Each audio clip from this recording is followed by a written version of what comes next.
Muling iginiit ni Pangulong Ferdinand R. Marcos Jr. na mahalaga ang papel ng mga lokal na pamahalaan kontra katiwalian para matiyak na makakarating sa mga Pilipino ang kinakailangan nilang serbisyo. Sinabi yan ng Pangulo matapos parangalan ang ilang natatanging LGUs sa Subaybayani Awards 2025. Si Joshua Garcia sa sentro ng balita.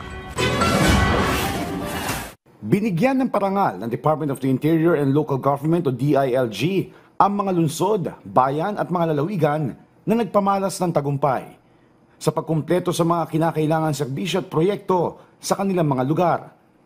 Ang Subaybayani Awards 2025 ay pagbibigay pugay din sa participatory governance at citizen engagement o kolaborasyon sa pagitan ng LGU at mamamayan sa paggawa ng mga proyekto.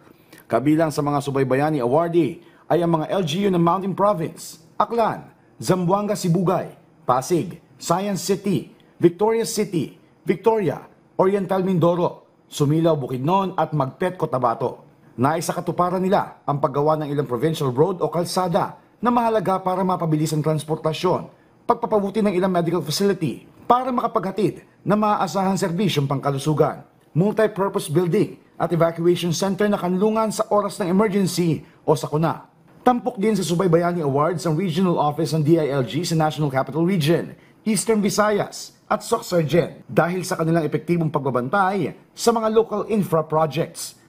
Sabi pa ni Pangulong Marcos Jr., salamin ito sa layunin ng administrasyon na makapaghatid ng dekalidad na serbisyo para sa mga Pilipino. Kinikilala natin ngayon ang mga lokal na pamahalaan at ilang DILG regional offices na piniling mamahala at gampanan ang kanilang tungkulin ng mahusay, tapat at may malasakit sa kanilang nasasakupan. High quality remains our standard. A government worthy of its people does not settle for mediocrity, does not cut corners, does not waver. We strive for excellence because that is what our citizens deserve, and that is what our country deserves. Hinikayat ni Pangulong Marcos Jr. ang patuloy na pagsulong sa transparency sa mga ginawang proyekto ng pamahalaan. Tulayan niya ito para maiwasan ang korupsyon at maging matatag ang tiwala ng publiko sa gobyerno. Tandaan natin na ang mamamayang Pilipino ay nagmamasid at may karapatang pumuna. At tayong mga nasa gobyerno ang tagapanday at tagahatid ng tunay at maaasahan na serbisyo. So let us prove that when the public has access to government processes, they become more empowered as our partners in promoting accountability. Sa kanyang talumpati, ibinida rin ng Presidente ang DPWH Transparency Portal.